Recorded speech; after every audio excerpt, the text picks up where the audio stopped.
अस्सलाम वालेकुम। आज हम one of the most important virus polio virus की बात करेंगे। पोलियो वायरस क्या कराता है? It causes poliomyelitis. इसकी इंपॉर्टेंट प्रॉपर्टीज़ क्या है? ये non segmented single standard positive polarity RNA genome containing virus है। It is non enveloped virus with an icosa nuclear capsid. इसके पास कोई पॉलीमरेज नहीं होता अपना, और इसके पास 3 सीरोटाइप्स होते हैं जिसके थ्रू इसकी 3 एंटीजेनिक फॉर्म्स हमारे पास इसकी आती हैं। इसकी ट्रांसमिशन कैसे होती है? Through faecal oral route. और अभी हम आगे पैथोजेनेसिस में पढ़ेंगे। ये सबसे पहले ओरोफेरिंग्स और इंटेस्टाइनल ट्रैक में जाके रेप्लिकेट करता है, और ह्यूमन ही इसके नेचुरल होस्ट हैं। और इसकी जो एपिडेमोलॉजी है, जो कि पूरे से बड़े पैराग्राफ में लिखी हुई है, इसकी बेसिकली एपिडेमोलॉजी यही है कि ये अब पूरी दुनिया में से इरेडिकेट हो चुका है। सिर्फ 2 मुल्कों में अभी तक से पोलियो है, एक पाकिस्तान में एंड एक अफगानिस्तान में। सो प्लीज़ जो भी मेरी वीडियो देख रहा है, अपने बच्चों को पोलियो के कतरे पिला दिया करें। खैर, so now we move on to pathogenesis. इसकी पैथोजेनेसिस क्या है कि ये सबसे पहले रेप्लिकेट कहाँ करते हैं? ओरोफेरिंग्स में और स्मॉल इंटेस्टाइन में। वहाँ पे रेप्लिकेट करने के बाद ये करेगा क्या? जो उधर की लिम्फोइड टिश्यूज स्पेशली वहाँ पे रेप्लिकेट करेगा। उसके बाद वो थ्रू ब्लड स्प्रेड करेगा और जाएगा आपके सेंट्रल नर्वस सिस्टम में। और वो वहाँ पे स्प्रेड कैसे करते हैं, वहाँ पे वो ट्रैवल कैसे करते हैं? वो रेट्रोग्रेड डायरेक्शन में ट्रैवल करता है। अब इसकी जो मेन वो है क्या कहते हैं, पहले तो इसकी जो मेन वो क्लिनिकल फाइंडिंग्स हैं वो हम आगे पढ़ेंगे। इसमें यही है कि ये जो सेंट्रल नर्वस सिस्टम है वहाँ पे जाके मेनली अटैक करता है। वो करता है कैसे कि जब वो जिधर स्प्रेड हो जाता है तो सेंट्रल नर्वस सिस्टम में जिधर जो मोटर न्यूरॉन्स जहाँ पे प्रेजेंट होते हैं एंटीरियर हॉर्न्स में, आपका जो स्पाइनल कॉर्ड होती है वहाँ का जो एंटीरियर हॉर्न जो होता है उसमें जो मोटर न्यूरॉन्स होते हैं वहाँ पे जाके वो दोबारा रेप्लिकेट करते हैं। और वहाँ पे रेप्लिकेट करने के बाद वो जो मोटर न्यूरॉन्स के सेल्स होते हैं उनकी वो डेथ करा देता है। जब वो उन मोटर न्यूरॉन सेल्स की डेथ करा देता है तो it results in paralysis of the muscles innervated bye those neurons. Usually जितने भी आपके वो मसल्स जो कि क्या कहते हैं आपके मोटर न्यूरॉन से इनर्वेटेड हुए थे, मोटर नर्व से इनर्वेटेड हुए थे, वो सारे मसल्स का पैरालिसिस हो जाता है इसमें। और ये ज़्यादा डेंजरस कब होता है? अगर तो ये ब्रेन स्टेम के लेवल पे भी चला जाए और वहाँ पे इफेक्ट करे तो it leads to bulbar poliomyelitis. Bulbar poliomyelitis क्या होता है कि इसमें रेस्पिरेटरी पैरालिसिस हो जाता है, क्योंकि हमें पता है ब्रेन स्टेम पे हमारा रेस्पिरेशन का भी सिस्टम होता है। इसके खिलाफ इम्यूनिटी कैसे होती है? एक तो इंटेस्टाइनल आईजीए एंड जो हमारी ह्यूमरल आईजीजी होती है, ये बेसिकली इसके खिलाफ इम्यूनिटी प्रोवाइड करती हैं। इसकी क्लिनिकल फाइंडिंग्स क्या हैं? 4 क्लिनिकल फाइंडिंग्स होती हैं। एक तो इनअपेरेंट, जो कि मोस्ट कॉमन है, एसिम्प्टोमेटिक इन्फेक्शन। दूसरा एबोर्टिव पोलियोमाइलाइटिस हो सकता है। तीसरा नॉन पैरालिटिक। चौथा पैरालिटिक पोलियोमाइलाइटिस हो सकता है। इसका इंक्यूबेशन पीरियड है 10 to 14 डेज। अभी मैंने कहा जो सबसे कॉमन इसकी फॉर्म है वो है एसिम्प्टोमेटिक वाली। और ये Abbott the most common clinical form is abortive poliomyelitis, जो कि है माइल्ड, जिसमें होता क्या है कि इसमें माइल्ड फेब्रिल इलनेस और हेडेक, सोर थ्रोट, नोजिया और वॉमिटिंग क्या कहते हैं हमको मिलती है। मैं एक मिनट देख लूँ, sorry. The most in apparent asymptomatic infection, sorry मैंने गलत बोल दिया था। जो मोस्ट कॉमन क्लिनिकल फॉर्म है वो है abortive poliomyelitis, not asymptomatic. Sorry मैंने गलत बोल दिया था। जो कॉमन फॉर्म है इसकी वो है अबोर्टिव पोलियोमाइलाइटिस। और उसमें होता क्या है कि उसमें हमें माइल्ड फेब्रिल इलनेस मिलती है, जिसमें हमें हेडेक मिलते हैं, सोर थ्रोट मिलता है, नोजिया मिलता है और वॉमिटिंग मिलता है। लेकिन ये देखा गया कि जितने भी पेशेंट्स जिनको अबोर्टिव पोलियोमाइलाइटिस होता भी है वो यूजली स्पॉन्टेनियसली रिकवर कर लेते हैं। उसके बाद जो नॉन पैरालिटिक पोलियोमाइलाइटिस जिन पेशेंट्स को होते हैं उनमें सिम्टम्स हमको मिलते हैं एसेप्टिक मेनिंजाइटिस के। दिस इज इंपॉर्टेंट, याद रखना है कि जिनमें नॉन पैरालिटिक, जिनमें पैरालिसिस नहीं हो रहा होता, उनमें हमको एसेप्टिक मेनिंजाइटिस मिलता है, जिसमें साथ में उन पेशेंट्स को फीवर, हेडेक और स्टिफनेस होती है, लेकिन ये भी खुद ब खुद ही रिजॉल्व कर जाता है।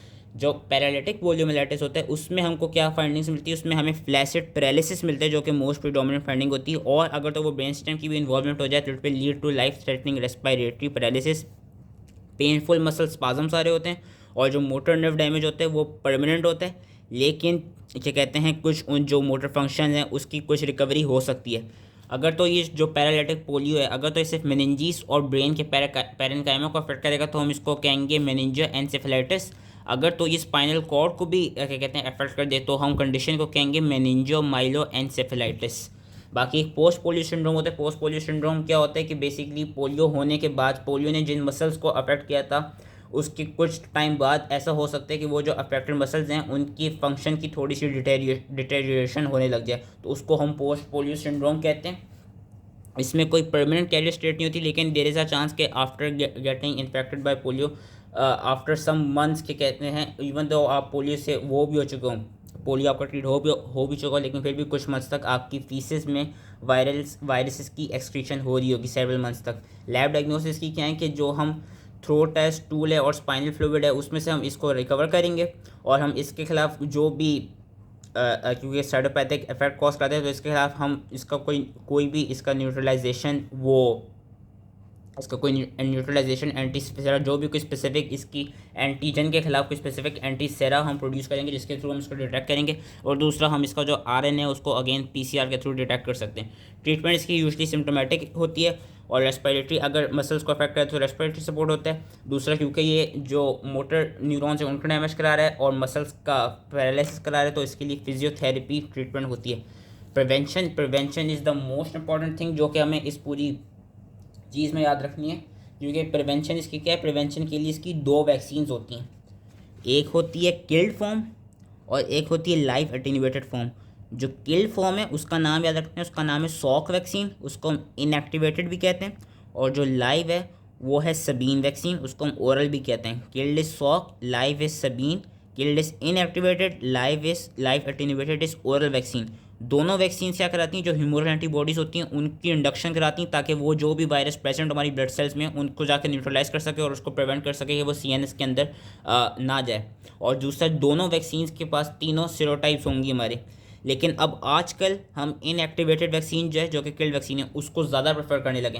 पहले क्या करते थे, पहले हम लाइव वैक्सीन को ज़्यादा यूज़ करते थे, सबीन वैक्सीन को ज़्यादा यूज़ करते थे। सबीन वैक्सीन को ज़्यादा हम क्यों यूज़ करते थे, सबीन वैक्सीन को ज़्यादा इसलिए यूज़ करते थे क्योंकि सबसे ज़्यादा जो उसका मेन एडवांटेज है, सबसे ज़्यादा जो इम्यूनोग्लोबुलिन ए है उसकी जो प्रोडक्शन है वो सबसे ज़्यादा कौन कराती है, लाइव एटेन्यूएटेड कराती है कि it interrupts faecal oral transmission by inducing secretory IgA in the GI tract, सबसे ज़्यादा यही वाली कराती थी।